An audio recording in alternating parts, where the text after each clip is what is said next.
the sky, you'll know it gets dark. Animals are going to go to bed. The temperature is going to drop by maybe 15 really or 20 cold. degrees. Yeah. So if it's like 70 before the eclipse starts, it's going to be like 55 by the time it's the eclipse. Just for a couple minutes. For about, you know, we're talking this is going to last a while. It's going to get dark for just a couple of minutes, but it's going to get cold for a while because when the sun's disk is 70, 80, 90% blocked, it's still going to be really bright, but the heat won't be there. So you'll feel it on your skin. It's going to feel weird because you're used to being out in the sun and you're used to the sun warming you. So it'll be bright, but you won't feel the warmth from it.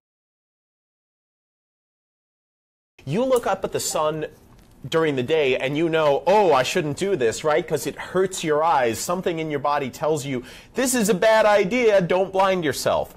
It only takes about 60 to 90 seconds of looking at the sun to do permanent damage to your retina.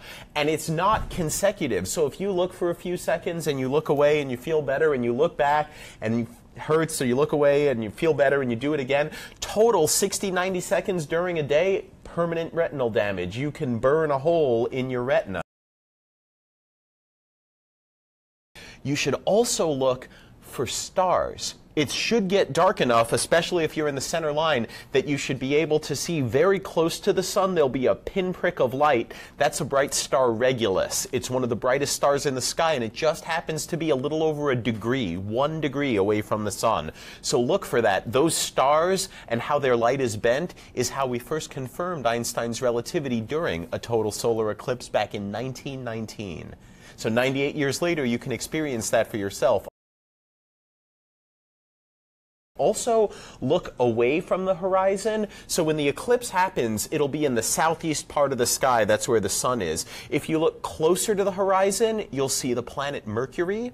And if you look farther from the horizon, you'll see the planet Mars.